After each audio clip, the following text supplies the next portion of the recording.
I'm Marco. I'm a business studies teacher. I'm joined here with Alex. Thank you, Alex. We're going to be unpacking a business report question from the 2016 HSC paper. Now, this one here, question 26, is a bit of a different one compared to what you might be used to, namely because rather than just a piece of stimulus, it gives you a table with some data on there instead. I've only ever seen that done maybe once before. If my memory is correct, maybe in either 2017 or 2018, with a company called, I think, Sporty's Sports Goods, where it showed I do remember that one. a graph, and then the question was then on the other page. So it's very rare that they put in like a chunk of stuff like this, and then the question is, the information is literally just based on that only. So I'm going to unpack it here, and then we'll have a chat about how you'd approach it. So table shows data for Lee's Catering, which is a small business. I think that's your very first sort of indicator there. So they've got less than 20 staff, most likely a sole trader, or even a very small partnership even. However, they've got a very high profile chef, and the food is of excellent quality, and they've got a lot of bookings for future events already. Okay, now there's a set of financial reports. So they've got $1,000 in cash. Okay, so this is already like a bit of a mix-up in terms of a bit of stuff from the balance sheet, a bit of stuff from what potentially maybe an income statement even. So you got $1,000 in cash, $10,000 in accounts receivable, $50 in inventory. Okay, already these numbers are seeming a little bit odd, but $1,050 in accounts payable, $200,000 in goodwill, which we might have a chat about later on in terms of what exactly is goodwill. And then we've got 3 ratios. Now, this is where it also might get a bit confusing. However, I'm gonna make it, I guess, put people's minds at ease. You don't have to remember what the ratio is, because they're always going to give you the formula. Okay, so you don't have to stress about that. You'll always get the formula. The only thing they won't give you is then what to do with it later on. Do you times it by 100 to get a percentage, or do you, do 365 divided by the number to get the amount of days, or whatever it is like that? So that's the only bit you got to remember yourself. Okay. So they've got the current ratio there, which is 100%, and the industry average of 150%. And I will put in very, very quickly here as well is, I don't know about you, Alex, but the way I teach my students to do it is to do current ratio as a something to 1 as opposed to a percentage. So I think that already might confuse some people. Yeah, that already might confuse my students alone. We're probably looking at it and go, right, I don't know what to do, because it's in a different format, right? And but it says the same thing.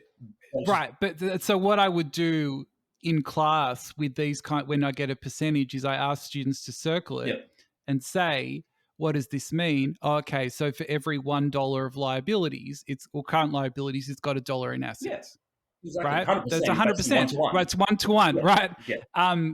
And that's really important. I think it makes it simpler to understand and maybe explain if you know that it's 1-to-1 rather than it's 100%. Yeah, and the industry average is 150%, so 1.5 to 1. So $1.50 of current assets for every dollar of current liabilities, basically. But yeah, same thing as a ratio as a percentage. Gross profit ratio there, 30%, with the industry average of 50%, and then the expense ratio, which is 60% with an industry average of 30%. Now, the actual question here, though, says that a potential new partner. So this is also a bit of a change to what Nessa normally does, is rather than saying you're writing it for the business, you're writing it for an external person instead.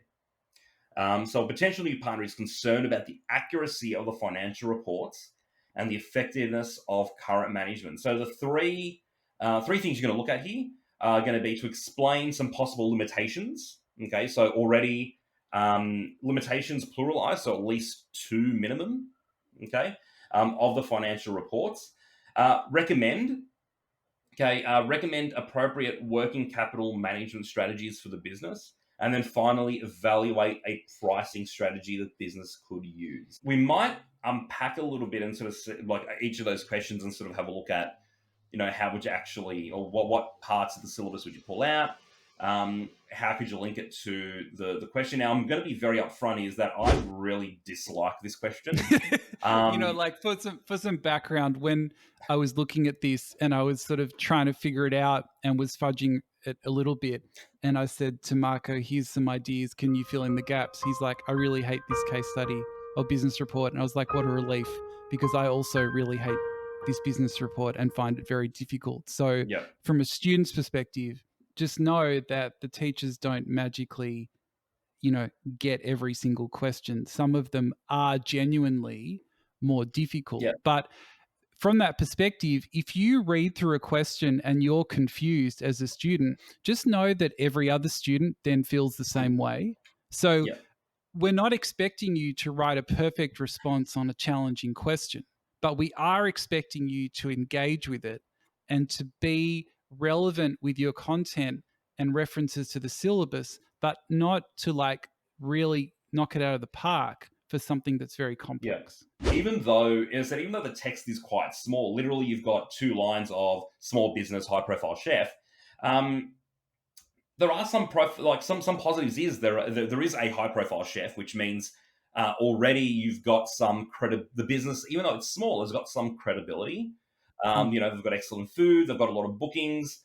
However, the issue is that none of that has anything to do with the financial side of what you've been asked. So you've got a giant table full of data, and everything they've given you so far has absolutely nothing to do with that data.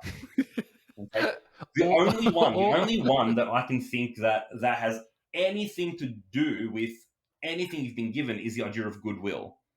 Is the fact that the only reason they've got $200,000 for this really tangible, intangible, nebulous idea of goodwill is the fact they've got a high-profile chef and they've got a good reputation, they've got a lot of bookings. That's the only reason. That's the only thing I can think of. Yeah, like I said at the start when I was reading through the thing, some of those numbers did seem a bit dodgy. Like Yeah, $50 right. $50 in inventory. $50 in inventory. And you might look through and go, I can't see a little, bracket saying that these figures are meant to be in hundreds of thousands or thousands. $50 in stock, like that.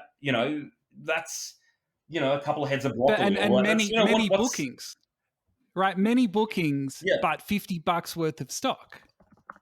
Exactly. Like unless they're using like a just-in-time, inventory management system where they're, but still that number seems very low, regardless. Like if they've got lots of bookings and they've, that one there might come up as one of the limitations of it being a bit, a bit, not dodgy. I mean, dodgy is not a very professional word to use, but maybe question marks, right? Because the other thing that I would see if I'm going through this is I'm like, look at that. Every single ratio is worse than the industry average. Well, exactly, yeah. Exactly. Right. So if I'm a new partner who is thinking about investing and they say to me, look at our gross profit ratio is 30%, isn't that great? You would say, but what are the comparisons? Right? Think about the benefits of comparative ratio analysis. You don't have to take their word for it. The fact that they're below that industry average for every single thing, and they've got, even if you look at the numbers individually, like you've got $1,000 cash in the bank, that's quite low. Like if there's any expenses that pop up, that's quite a worry that you haven't got enough money to sort of cover anything. You've only got $50 in stock you can sell straight away. You've got 10 grand in accounts receivable that is sitting there waiting to be collected. Yeah. But the fact that your accounts payable is higher than every single one of those, if all your creditors come and say we want our money now, you're not going to have one single part of your current assets to be able to actually cover that at all. And I think that if you add up those numbers there, you can clearly see what that 100% means, right? Exactly. It means that every dollar in current assets could need to be paid for current liabilities, which would leave a grand total of $0. Exactly. But my challenge with this question though then was like, I can identify all of these potential problems, but what limitations does that actually represent? And it could be that I'm a horrific teacher and I can't answer basic questions, and I accept that this is a possibility. But like, what is the limitation that what we are seeing, or would be worth explaining in your view? Well, and this is why it's a bit hard because there's, like I said, there's not really enough to be able to actually, you know, tick off what you've got. You've got to sort of start with all of them in your head and then cross them out as you go, as opposed to Okay, obviously right, picking out what you've got there. yeah. So like there's some that like have zero bearing. And again, this is why another issue I have with business studies is that it's a syllabus memorization thing as opposed to like an actual um, content knowledge half the time, because you got to, okay, what limitations you've got. How many have we got here? We've got So we've got one, one, 2, 3, 4, 5, 6, 7. seven to think of. Seven that you have to be able to think of, and you got to at least pick two of those in your response. So you've got. I'm gonna rattle them off. Through the Can you power of go movie magic. through? Here's one I prepared earlier, and I've got some notes in Can front of you? me because this is something that also I also find quite difficult. So maybe Yeah. if I sort of give you a few and some summaries, maybe we can work through it a bit easier together and say Why don't you these are the do ones that? you've got. And Okay, so maybe that we've would got be, go for it. so you've got the idea of normalized earnings as a limitation, which is when you remove a one-time or unusual uh, payment or an earning out of your balance sheet. So, for example, if this company owned a whole bunch of land or owned a factory they sold, you're only going to do that maybe once every business life. You're not going to sell Yeah. chunks of land every year. So, if you made $1 million from that, you might not include that, because that's going to give a very skewed representation of what you're actually worth, because it's not every year you make a $1 million sale of land, for example. Right. So that an investor would look at the financial statements of that year and be like, oh, you guys have got this massive amount of cash. Yeah, Like, I'm going to expect that each year. But actually, that was a sale that can never be repeated. yeah. So those earnings are not accurate in terms of what the business is likely to do. Exactly. So, but however, there's not enough in the stimulus to actually go with that at all. Right. Yeah. So, personally, I wouldn't use normalized earnings Yeah. because there's not enough there.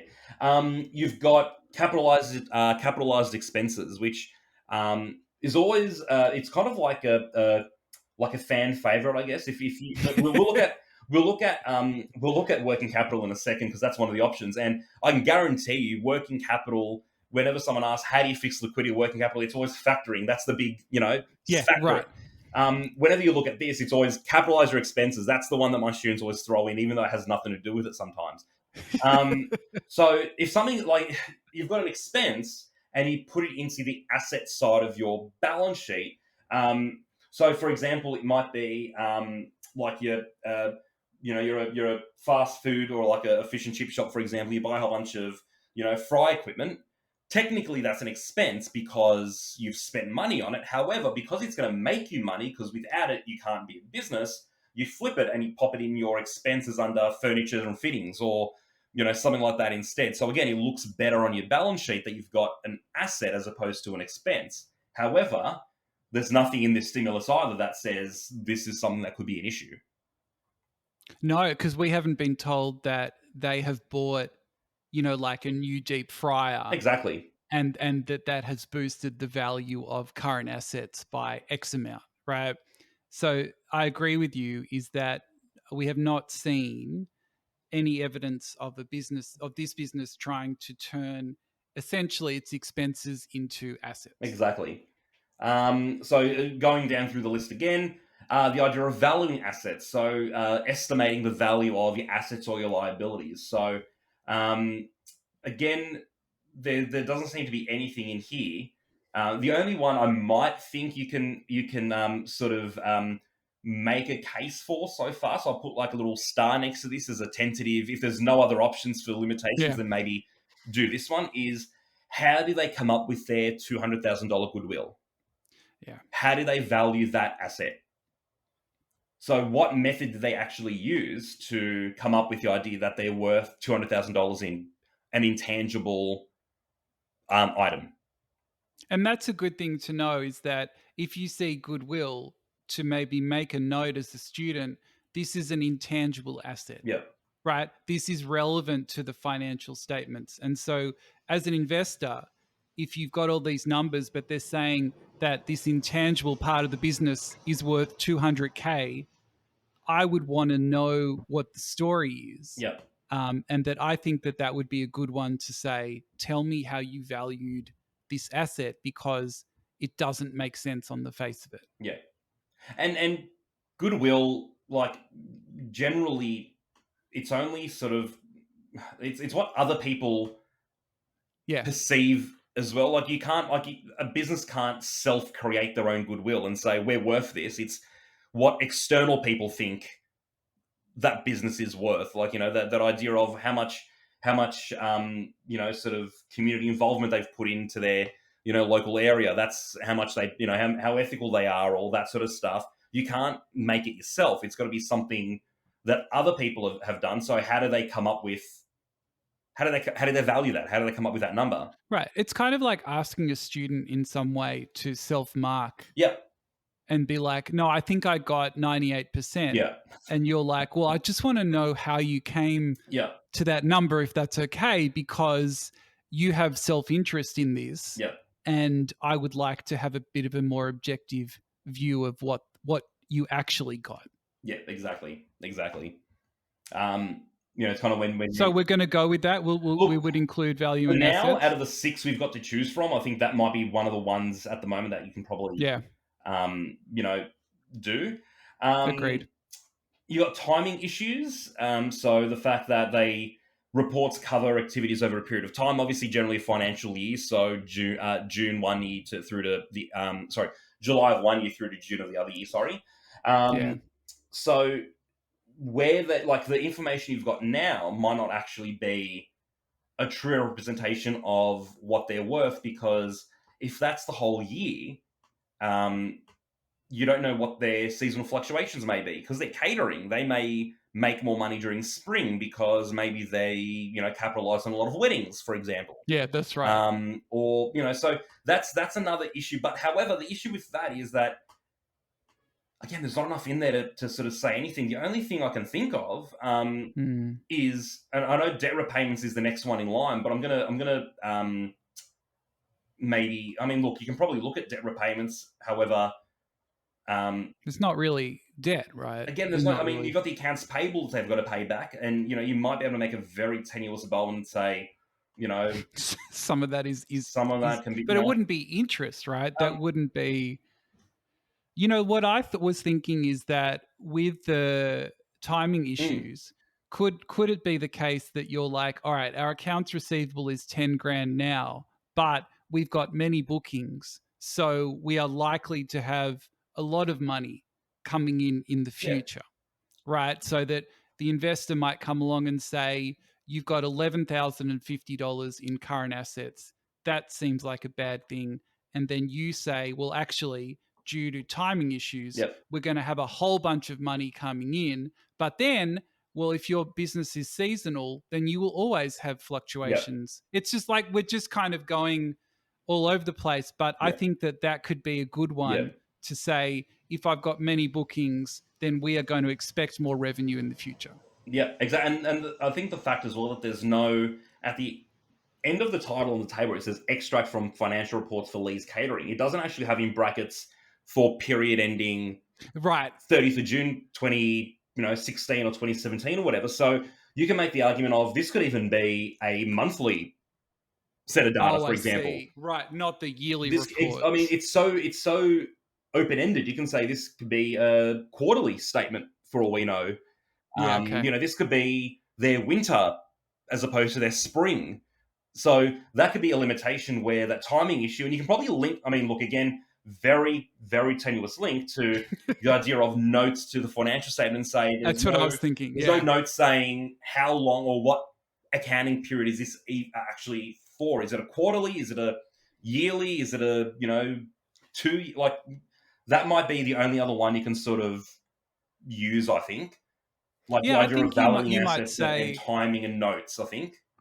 Yeah, I think you could say on that point, which I really like, is that an investor would want to see the notes to the financial statements because there is nothing Yep. here that gives us an understanding about why things have been valued the way they are, what is the time period. But my thing is that that's asking a fair amount from Oh, students yeah. for an unseen thing, right? Yep. But I think that if that you have to know your syllabus. If you Yep. know every single limitation, you could find two that you could Yep. discuss, right? And maybe that is the lesson of this dot point is not that every question is going to make perfect sense, but that you have to find syllabus that you can engage with it. Yep.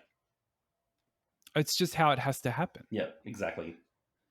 Exactly. This is purely a recall activity. I know. The directive term is a whole other. Your explain is pretty straightforward. If this is the cause, this is going to be the effect. If they don't have a way of valuing their assets, then it's going to overinflate their goodwill, for example. There's your cause and effect done. But if you Right. don't know what it is in the first place, then you can't No, even make it up. Like you can't. no, that's right. This is purely a recall activity. And so, with the notes, for example, you could say, notes to the financial statements provide additional detail, explanation, information for investors to understand the true state of affairs. There are no notes to this financial statement as a potential partner, because remember who you're writing this report Yeah, for.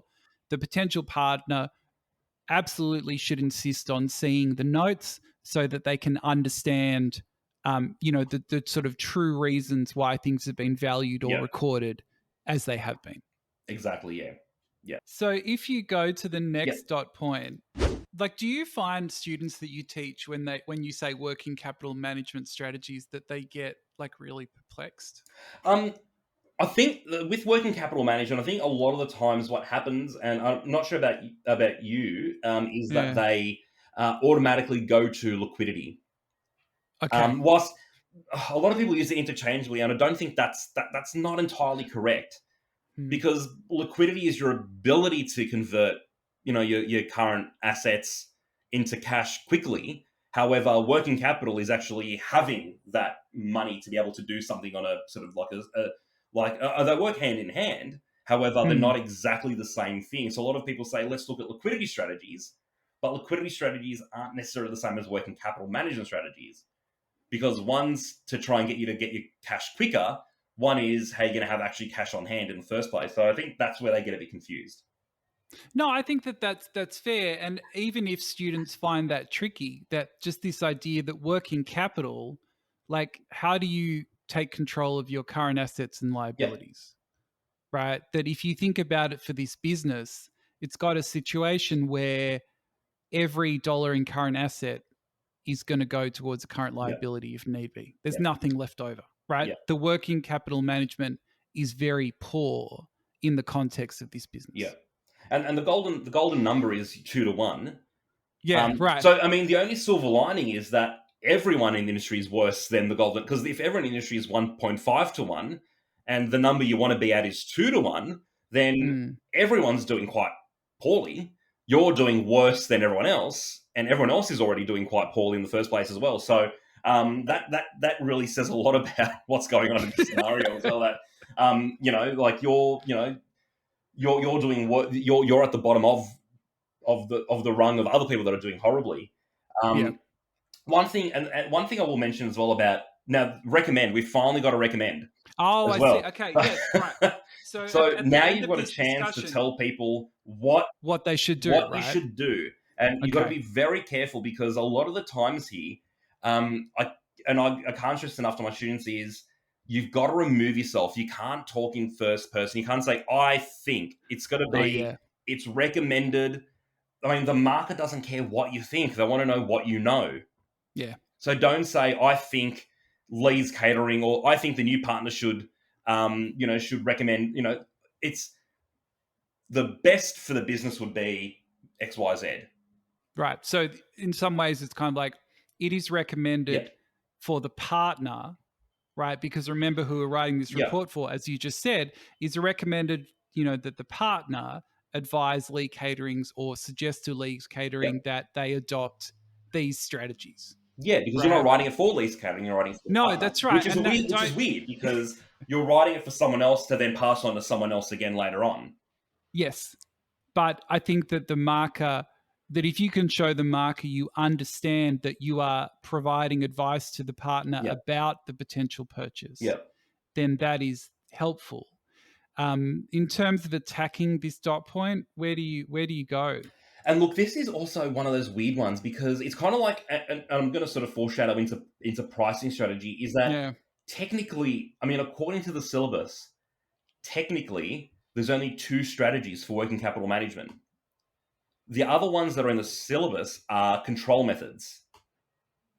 So Right. So you're saying that if you go to the syllabus directly yeah, if you go to the under syllabus working directly, capital management strategies, leasing, sale and leaseback. technically, I mean, technically they're the only two. However, the Yeah. others are controls, which I've never had any issues with my students. Like I've got issues with my students using, and when NESA puts out their sample responses, and 9 times out of 10, it's not even a sample answer; it's just a copy and paste of That's the right. syllabus and says this is where you can draw it from. They always include the controls of the control of current assets, control of current liabilities, and just like when we go later on to pricing strategies, technically there's only 4 pricing strategies you can choose from. But if you talk about pricing methods, they'll still pay it because they sort of go, Right. hand in They're hand, I looking guess, for which is a ways bit to dodgy. reward you. I mean, Right. it's yeah. Um, Because if you think about it, that there's nothing to say sell and lease back, right? well, exactly. That Like $50 of stock. That's all I've got, really. right. That if you think about a catering business, like what do they own that's Hmm. of a lot of value, Yeah. right? I mean, they could have some equipment. Like they could have some cooking equipment, but that wasn't mentioned in any part of the stimulus that says they've got $1,000 or $2,000 worth of furnishings and fit outs, for example, or company vehicles. Right. We have no No sense of idea. what the non-current assets Yeah, are in terms of this business. exactly. That yeah, I agree. I think that I with students often treat the controls like Yeah, strategies yeah, in a sense, because if you think about it, if I am trying to chase up receivables, that's a strategy, yeah, right? That's a deliberate action that I am taking to improve that ratio of current assets to current yeah, liabilities. yeah. I agree. That's what I mean. They're not direct. Technically, that's what I mean. Technically, there's only two strategies, Yeah. but I mean, there's no other way of talking about this without looking at the control methods because I mean, there's not enough to be able to actually say anything about the actual real strategies, I guess. Would Um, you, in the overview for this section, talk about that golden ratio and talk about where it sits and competitors sit as well in the context of that Lee's Catering should be working to improve its working capital ratio yeah, or definitely. current ratio here? That little lead-in sentence underneath your main heading. So you have, working capital management strategies, for example, a little Mm, lead-in that says, the industry average is up 150% or 1.5 to 1. Lee's Catering is, markedly below that, and they should be working yeah, towards improving it by using the following strategies. And then your subheading, um, accounts receivable. Maybe this is where you bring in factoring, for example, or you put in some policies to chase up people who aren't paying you a little bit quicker. Maybe put in a debt collection policy or start charging fees to people who don't pay you quick enough, for example. So that may be one strategy you can look at here. yeah, Or have a much stricter policy of who you actually do go into business with in terms of are you going to extend a line of credit to someone who you know is probably never going to pay you back? So, how would you investigate their credit score before you actually go into business with them, for example? mm, And also the fact that they've got $11,050 of accounts payable means they've got a yeah, lot of short-term debt. So, who knows what that is? That could be, overdrafts. That could be short little loans. So, how are they going to be able to control that as well? So, they might need to maybe another strategy is to renegotiate the terms yeah, of those loans. Maybe turn them into maybe find a way of turning those payables into a long term debt instead of paying it back in 12 months. Maybe they can negotiate with their lender and say, can we pay you back over 2 years instead or 3 years? right, And that moves it out of the current liabilities, moves it into non-current liabilities, and he technically, I mean, this is where you do little, like your limitations, for example, like you moved your debt repayments, and now all of a sudden you've got less current debt, but you've got more non-current debt, but he makes your working capital look a little bit better as well. So you want ways that will boost your current assets and reduce your current liabilities. So for this question, maybe the focus is on how can you turn that accounts payable into a smaller amount or no amount. Exactly. I think that's probably one of the best options is try and reduce your payables. Either reduce your payables or find a way of like I said, working capital, unless you want to go down the path of forgetting about the ratio and just focus on working capital, then you can talk about your receivables, etc. But if you want to integrate the stimulus, which they wouldn't have given you the ratios for no reason. If you wanted to make sure you look at the ratios, then I'd probably look at your payable side instead, because by reducing that, you're increasing your ratio, which is good.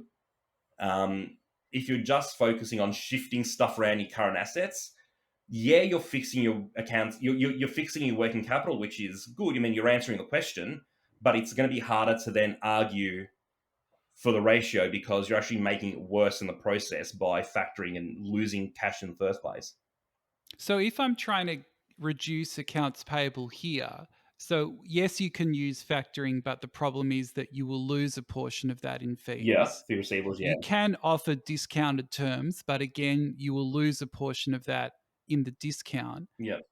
What other things, not trying to put you on the spot, but what other things do you think we could use to get rid of? Yeah. So, look, again, so like I said, I'm either trying to renegotiate your terms to try and move it from a short-term debt to a long-term debt. I think it's probably that's a good point, because you're not reducing the amount, but you are extending the time period and essentially taking it off the current ratio part. Exactly. It becomes a gearing ratio problem instead. Right. Yeah. You're sort of future lease catering problem. Exactly. Future lease catering problem. Yeah, exactly. Exactly. And again, there's not enough information here to show how much capital they've got or how much owner's equity they got or anything like that. So they might be really well, really solvent. They might have a lot of, owner's equity. We don't know that. So let's just assume that they are and just make it future lease catering problem instead, I think. But also that if, the students watching this will hopefully see the challenges we are having at answering this accurately. So, right. But maybe that is, positive for you as a viewer to be able to say, well, if I discuss a working capital strategy about factoring, even if it does reduce the amount of payables, maybe, but it's still showing my knowledge, right? And you have 35 minutes to find a way. So if you go to factoring and you've heard us say it's not a great response, but it still is a response, and you can explain what it will do in the sense of turning money that is owed, right, or owed to us into money that is coming to us, then that is something that is still relevant to talk about. Yeah, exactly. Yeah. It's not wrong. It's just it comes down to how you're able to explain it, how you're able to link it to the question. Yeah. That's fair. Wow, what a challenging part. Well, if you thought that was challenging, evaluate a pricing strategy. So now, evaluate's a really, really, really heavy term, because you've got to, with an evaluate, you've got to make a judgment based on a criteria. So the criteria could be anything in terms of increasing market share or increasing revenue, or so you've got to know what the pricing strategies are, but secondly, you've got to also come up with your own criteria of which you're going to basically base your response on. Right. So you've got to be able to say how good is this pricing strategy at achieving this goal of increasing market share or increasing revenue or whatever it might be. Okay, and just like I said before, with working capital management strategies, if you go to the syllabus, technically there's only 4 types of strategies. So there's price skimming, price penetration, loss leaders, and price points. The other ones, so cost-based pricing, market-based pricing, and competition-based pricing, they're all methods, not actually strategies.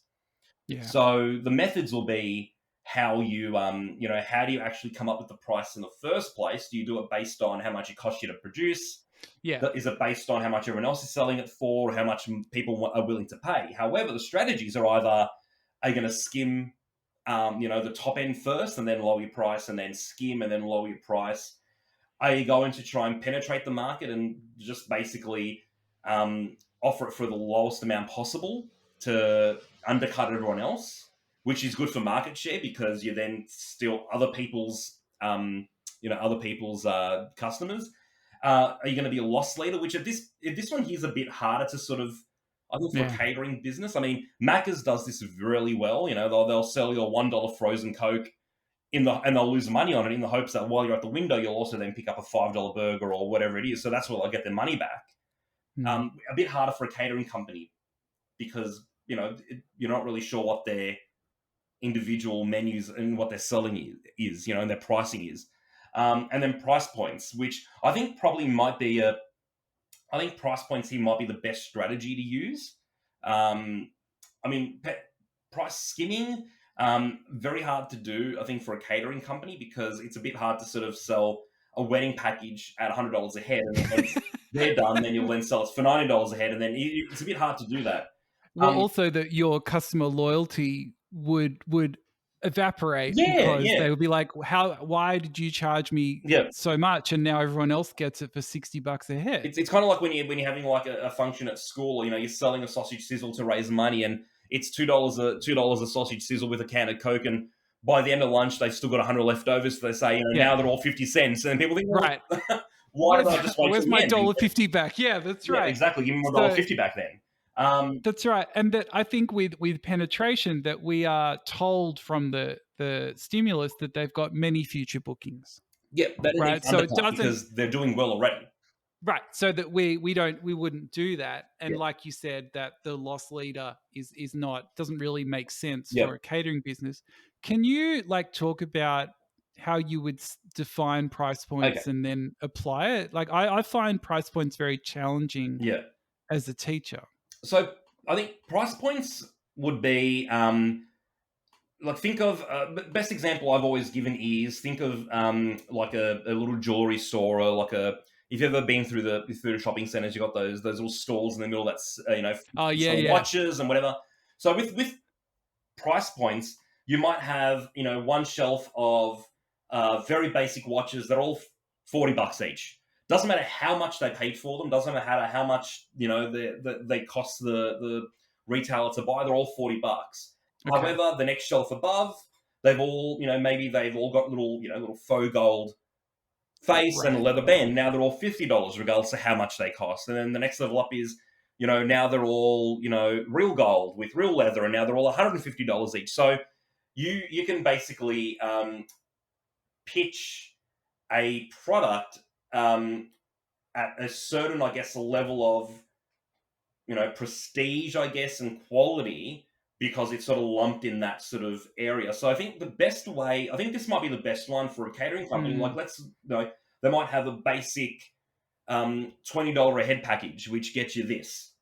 And then they've got the next level up is a $50 head package that gives you everything that the other one does, but it's got two or three extra things. And right. then you've got the next level up, which is $100 a head, which has got everything the bottom ones do, but then it's got all these extra things as well.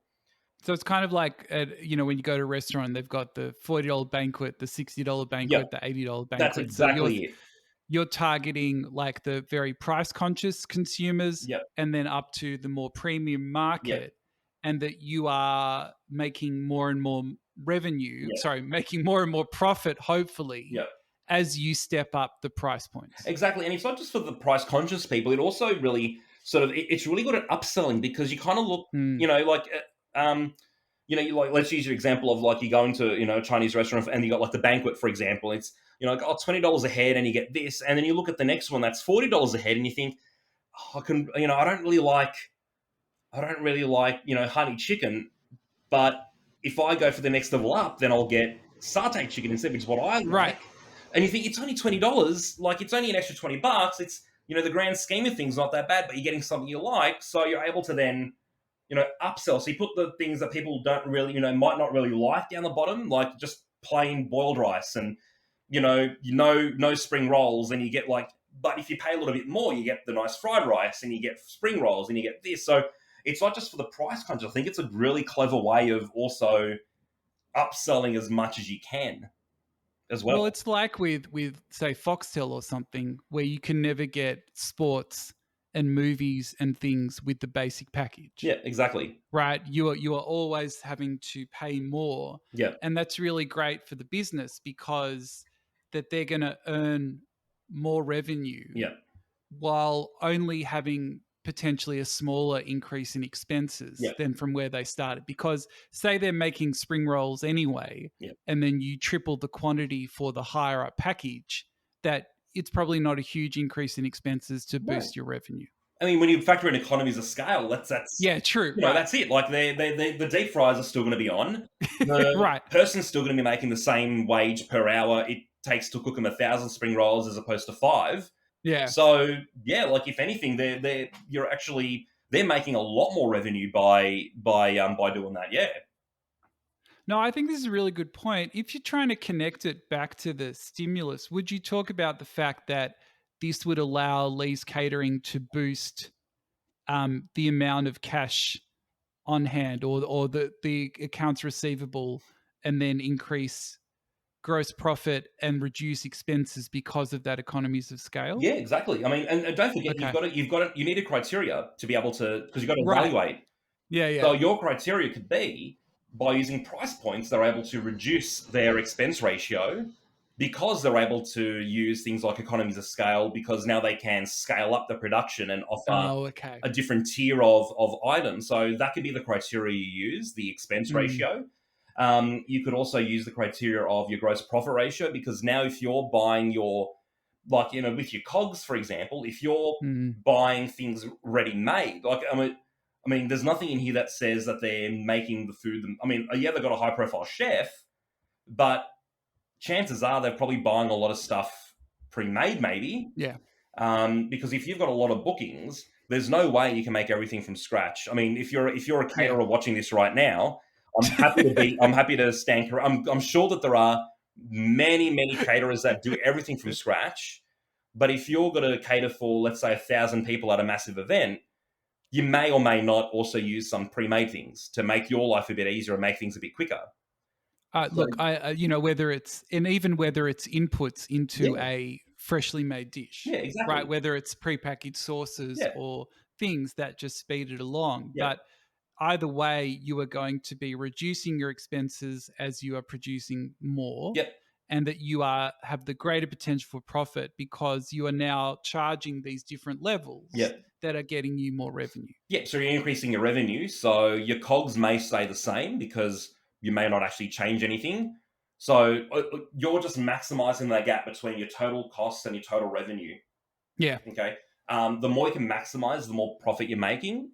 So that could be your criteria. By using price points, you're able to reduce your expenses. You're able to increase your revenue, which then should theoretically then flow into your cash or accounts receivable as well. Right, because if you go back to that watch example as well, is that imagine all the watches cost $15 to make. Yeah. Right, so straight up, no frills, you're making $25 profit on a $40 watch. Yeah. You add a $5 piece of jewelry. Yeah. Now you're charging $50. Yeah. You're making more. Yeah. You add a little bit more again. You're adding more again. Yeah. So that your costs are not increasing at the same rate as your revenue is able to. Exactly. It's a lot more of an exponential growth. Right. And this is tricky for a student to maybe to explain that level of detail. But I think if you say there are price points, which means that the catering company can charge higher rates for a small increase in expenses, then that's kind of the explanation that will be helpful here. Yeah, exactly. Yeah. Yeah. And that's your evaluation. That's why it's going to be helpful. Yeah. And finally, in terms of the layout, how would you, again with your headings and your sections, how would you in 25 words or less, how would you Yeah, write? that's right. How would you write your executive summary? Because firstly, there's probably 25 words or less in the actual stimulus. So, if anything, It's hard, right? by rewriting this, you're probably adding more words than there's there in the first place.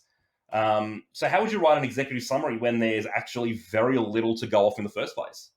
I think that that's a real challenge. What I would be inclined to do is say that this report has been commissioned by a potential investor in Lee's Catering, right? So Yeah, that right from the start, you are making it clear to the marker, right? yeah, You can say that the partner has concerns about the accuracy of the financial reports, in particular, concerns about these three areas. And I don't know if and then I would say, possible limitations of reports, and then you would signal the ones you're going to discuss. yeah, Recommend appropriate strategies, signal what you're going to discuss. Evaluate the pricing strategy, state your criteria, yeah, signal what you're going to recommend. yeah, yeah. Because that then feeds into the idea of it being sustained, logical, and cohesive. If the Right. market knows what you're going to talk about, they're going to look Yes. for those. And it's one of those ones where, well, if I then just don't say what I'm going to talk about, and they're not going to look for them, so therefore I can never be wrong. That's going to backfire, because it means that you're not putting enough detail in as well. So if you say, oh, you know what, I'm not going to say, in your summary, you might say, this report will, what's a directive term? Explain. So this report will explain the limitations of financial reports, and then you don't put in such as What it is. this Yeah. and this, because you think, well, if I don't say what they're going to be, then they're not going to know that I never knew what I was talking about. That's going to backfire as well. Sure. You've got your executive summary again, numbering, no numbering, as long as it's consistent, I don't have an issue. The other thing I've noticed as well is, and again, your teacher might guide you in a different way, and you might do this, and I might say I'm not a fan, but it doesn't matter, because there's no one right way of doing this. You've got 35 minutes to write this. You got your executive summary. I've seen a lot of people put in a SWOT analysis, Oh, really? which is unnecessary. Like Yeah, some that's what sample responses, it's unnecessary unless it asks you for a SWOT analysis. There's no need. And other people, I've noticed, put in the introduction as well. Like your executive summary, as well as an executive summary. as well as an executive What summary. a waste of time. So exactly. So you'll have an Okay. executive summary, then an introduction, and then they'll get into the body of the report. Like I said, there's no one right way of writing a report. So your teacher might have a very good reason and a very good scaffolded way for you to do that properly. And I'm saying that's fantastic. Go for it. Mm. But if you've got 35 minutes, leave out your SWOT analysis, leave out an introduction, not necessary. Get straight into your limitations, lead in sentence. This is what all 6 of them are. However, this is what the 2 I'm going to look at are, and you'll have, what do we say, valuing assets and timing issues, or notes to the... Or notes, whichever one you'd prefer. Yeah. Your working capital, again, lead in sentence, and then what are the 2 you're going to be, and make it specific. So, control of current assets, and then specifically say, receivables or whatever it might be. Make it a bit more specific. And then your final, and don't forget, that one there's also a recommend. So this now comes into the age-old debate of where do you put your recommendation?